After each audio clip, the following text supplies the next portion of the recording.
Video like जरूर कर लीजिए और ऐसे वीडियो लगातार फ्री में पाने के लिए चैनल को तुरंत सब्सक्राइब कर लीजिए और बेल आइकन को जरूर टैप कर लीजिए ताकि आगे भी सारे वीडियो आपको मिलते रहे। यूट्यूब में फॉलो करते हैं तो प्लीज ये वाला फ्री टेलीग्राम चैनल जरूर ज्वाइन कर लीजिएगा। सारे नोटिफिकेशन सारे अपडेट यहीं पे आते हैं, ध्यान रखिए। Hello everyone, welcome to study for civil services. I am Ichha Mishra और ये वीडियो सीरीज़ हमारी चल रही है यूपी पीसीएस मेंस के जीएस 5 और जीएस 6 के जो सिलेबस हैं उनको हम क्वेश्चन आंसर्स के माध्यम से करने का प्रयास कर रहे हैं। तो हम जीएस 5 के पॉइंट 7 में पहुंच चुके हैं। इसको देखेंगे आज हम, इससे संबंधित एक प्रश्न। और ये हमारी सीरीज़ बाइलिंगुअल चल रही है, तो आप हिंदी मीडियम के हो या इंग्लिश मीडियम के, दोनों लोग ही इससे बेनिफिट ले सकते हैं। इसके साथ ही आप हमारे पेड ग्रुप में भी जुड़ सकते हैं। यहाँ पर UPSC, BPSC, UPPSC, UP triple SC और ईपीएफओ जैसे सभी एग्जाम्स के लिए पेड कोर्सेज अवेलेबल हैं और इनके संबंध में अधिक जानकारी आपको गिवन नंबर्स पर मिल जाएगी। अगर आपने अभी तक हमारे फ्री टेलीग्राम चैनल को नहीं ज्वाइन किया है तो इसे जल्द से जल्द ज्वाइन कर लीजिएगा ताकि चैनल के संबंध में कोई भी अपडेट हो वो आप तक आसानी से पहुँच सके। तो आइए अब हम अपना क्वेश्चन देखेंगे। जो पॉइंट 7 है वो क्या है? पॉइंट 7 बात करता है पब्लिक सर्विस की, पब्लिक सर्विस कमीशन की, auditing, advocate general, high court और इसके ज्यूरिसडिक्शन की इन उत्तर प्रदेश। ठीक है, तो इससे संबंधित प्रश्न क्या है? Discuss the various issues related to public service delivery in Uttar Pradesh, also give your suggestions to strengthen it. अर्थात उत्तर प्रदेश में सार्वजनिक सेवा वितरण से संबंधित विभिन्न मुद्दों पर हमको चर्चा करनी है और उसे सुदृढ़ करने के लिए हमको कुछ सुझाव भी देने हैं। तो हमारा इसमें इंट्रोडक्शन में हम क्या बता सकते हैं? इंट्रोडक्शन में हम बता सकते हैं कि पब्लिक सर्विस जो है वो क्या होती है बेसिकली। ठीक है, पब्लिक सर्विस के बारे में आप थोड़ा सा बता सकते हैं इंट्रोडक्शन में, और मेन बॉडी पार्ट में हमको दो चीज़ों को एड्रेस करना है। पहली चीज़ क्या हो जाएगी? जो इश्यूज संबंधित हैं पब्लिक सर्विस डिलीवरी से उत्तर प्रदेश में, और उसके बाद हम इनके संबंध में हमको सजेशंस भी पूछे गए हैं तो वो भी देने हैं। तो हम अपने इंट्रोडक्शन में क्या लिखेंगे? हम लिख सकते हैं कि public service is a service like health care, transport और the removal of waste which is organised by the government और an official body in order to benefit all the people in particular society और community. मतलब क्या हुआ? ये कोई भी सेवा हो सकती है, जैसे कि स्वास्थ्य से संबंधित या फिर परिवहन से संबंधित या तो अपशिष्ट प्रबंधन अर्थात वेस्ट मैनेजमेंट से संबंधित। ये जो सुविधाएं हैं जिनका संचालन कौन करता है? किसी विशेष समाज या समुदाय के सभी लोगों को लाभान्वित करने के लिए इसका संचालन कौन करता है? सरकार या फिर आधिकारिक निकाय के द्वारा इसको संचालित किया जाता है। तो ये हमारी हो गई पब्लिक सर्विस के बारे में थोड़ी सी इंफॉर्मेशन। तो पब्लिक सर्विस क्या हो गया, यानी कि सार्वजनिक सेवा क्या होगा, ये देख लिया। अब सार्वजनिक सेवा वितरण से संबंधित कुछ इश्यूज क्या हैं उत्तर प्रदेश में?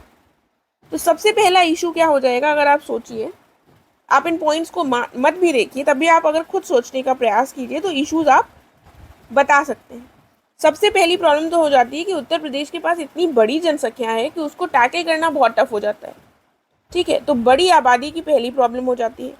और अब आपने बड़ी आबादी लिख दिया तो आप अपने स्टेटमेंट में बताइए भी। और अगर आपके सामने कोई रिपोर्ट है या कोई डेटा किसी रिपोर्ट के माध्यम से है, या फिर आप सेंसस 2011 जो आपने रटे होंगे अपने प्रीलिम्स के लिए, उनका इस्तेमाल भी कर सकते हैं। ठीक है, क्योंकि डेटा तो वो भी, और अभी उसके बाद से कोई रीसेंट सेंसस हुआ नहीं है, तो उसका आप आराम से प्रयोग कर सकते हैं अपने आंसर्स में। तो आप लिख सकते हैं किसी भी पॉइंट में कि अकॉर्डिंग टू सेंसस 2011 या फिर सेंसस 2011 के अनुसार, जनगणना 2011 के अनुसार। तो बड़ी आबादी कैसी है? 20 करोड़ से अधिक की आबादी हो चुकी है हमारी, जिसके कारण सार्वजनिक सेवाओं के वितरण में एक बहुत बड़ी चुनौती उत्पन्न होती है।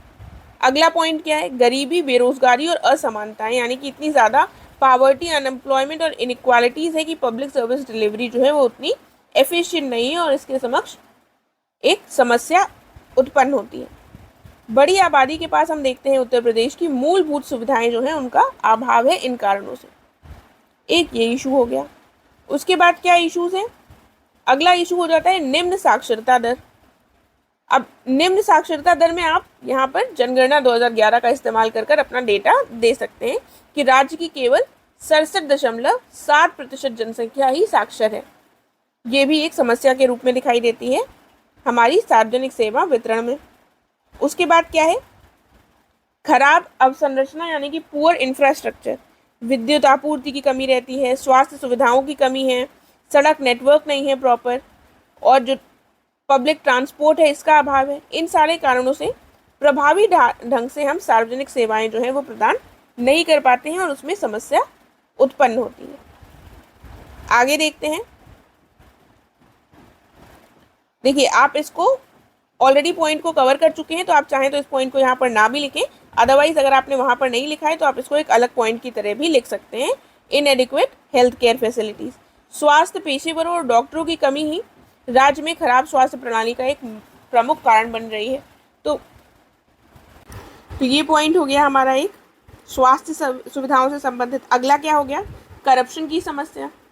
हम सब लोगों को पता है कि करप्शन की एक बहुत बड़ी समस्या है जो पब्लिक सर्विस डिलीवरी के समक्ष उत्पन्न होती है। इसके कारण क्या होता है? समाज के कमजोर वर्गों तक संसाधनों का उचित हस्तांतरण, उचित पहुंच संभव नहीं हो पाती है, बाधित हो जाती है। कानून व्यवस्था की समस्या, लॉ एंड ऑर्डर प्रॉब्लम। उचित सेवा वितरण के लिए सुरक्षित और संरक्षित वातावरण सुनिश्चित करना बहुत ज़्यादा इम्पोर्टेंट हो जाता है, और जो नहीं हो पाता है जिसकी वजह से ये एक इशू के रूप में दिखाई देता है। तो ये हमने डिस्कस कर लिए क्या क्या इश्यूज हैं हमारे सामने पब्लिक सर्विस डिलीवरी के लिए। ठीक है, देखिए तो फिर हम आ जाते हैं अब सजेशंस में, जो हमारा क्वेश्चन का दूसरा पार्ट है। इसको हम एड्रेस करेंगे और इसमें सबसे पहला हमारा सजेशन क्या हो सकता है? सबसे पहला सजेशन हो सकता है कि हम ई गवर्नेंस को प्रमोट करें। ई गवर्नेंस अर्थात इलेक्ट्रॉनिक गवर्नेंस, यानी कि जो सरकार के द्वारा हमको सुविधाएं हैं वो अगर घर बैठे डिजिटली प्रोवाइड हो जाएं, कि हमको अपना बर्थ सर्टिफिकेट लेने न जाना पड़े और हम उसके लिए केवल अप्लाई कर दें और वो हमको प्राप्त हो जाए, ऑनलाइन अप्लाई कर दें और हमको वो घर आकर कोई दे जाए। तो ये हमारी ई गवर्नेंस के अंतर्गत आ जाएगी कि आप डिजिटल पोर्टल्स के माध्यम से, ऐप्स के माध्यम से सुविधाएं प्राप्त कर सकते हैं। और इसके लिए सरकार क्या कर रही है? कॉमन सर्विस सेंटर्स स्टार्ट किए गए हैं। तो पहला सजेशन ये हो गया। दूसरा सजेशन हो गया टेक्नोलॉजी का प्रयोग to fight the menace of corruption, यानी कि आपको पता है कि करप्शन जो है एक बहुत बड़ी समस्या है, और टेक्नोलॉजी का प्रयोग कर हम क्या ला सकते हैं? हम ला सकते हैं ट्रांसपेरेंसी, और ट्रांसपेरेंसी के माध्यम से हम करप्शन से फाइट कर सकते हैं। अगला पॉइंट क्या हो गया? हम लोक सेवकों का उत्तरदायित्व सुनिश्चित कर सकते हैं कि वो अकाउंटेबल हो, यानी कि कोई अगर काम हो रहा है, किसी की जिम्मेदारी है कि ये सारी जो योजना है वो इतने लोगों तक पहुंचनी चाहिए, लेकिन अगर ये व्यक्ति नहीं पहुंचा पा रहा है तो हम इसको इसके लिए अकाउंटेबल ठहराएं कि इसने ये काम पूरी तरीके से नहीं कर पाया। तो अगर इनकी अकाउंटेबिलिटी निश्चित होगी, इनका उत्तरदायित्व निश्चित होगा, तो फिर क्या हो सकेगा? तो फिर ये पब्लिक सर्विस जो डिलीवरी है वो और एफिशिएंट हो सकेगी। आगे अगला पॉइंट क्या है? Increasing awareness among people for their rights and increasing public participation, अर्थात जनसाधारण के बीच में हम उनके अधिकारों के बारे में और ज़्यादा जागरूकता बढ़ाएंगे अगर, तो उनकी जो भागीदारी है वो भी बढ़ सकेगी, जिससे पब्लिक सर्विस डिलीवरी जो है वो और अच्छे से की जा सकती है।